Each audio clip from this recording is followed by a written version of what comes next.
And you're back. Just like Eminem, he's been out of the limelight for years, but as he explains, not entirely away from the music game.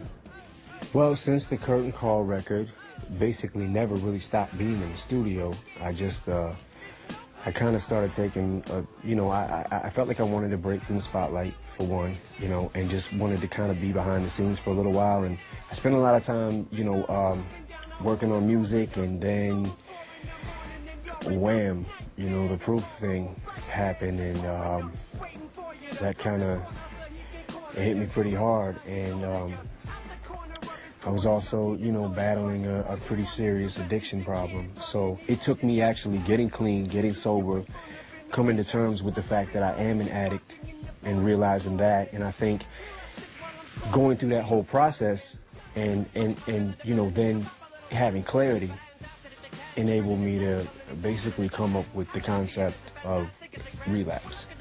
And it also felt like with this record that I kind of was relapsing back to the Slim Shady LP days. During the long and arduous build-up to his latest album, Relapse, Eminem also fell victim to his worst ever bout of writer's block. I was just going through such a difficult time, like kind of where I want to be personally in my career, how I want to rap, how I want to come out, like just going through all kinds of in my head that I had to work it out.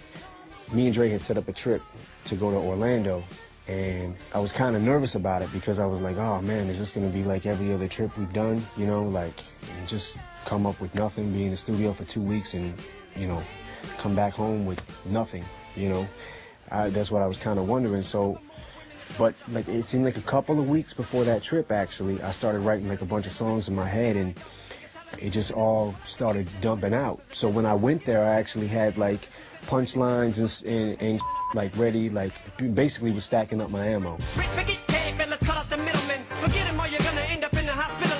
And ever since then, from like July of around last year, in I think a 6 or 7 month time period, we recorded 2 albums, and hence, Relapse and Relapse 2. Although his long hiatus, according to tabloid media, also featured weight problems and antisocial behaviour, Eminem felt no pressure upon his return. Well, once the clarity came, it was pretty much, I didn't really think about the pressure or anything like that. I mean, for years I thought about, like, while I was gone from the scene, I felt like when I come back, do I need to reinvent myself? How should I come out? What should I talk about? But, as I went through the whole process, of getting sober, it kind of fell into my lap. It was like, once I started going, I think, it was more like I wasn't really feeling pressure. It was just fun for me again. Like, rap is fun for me.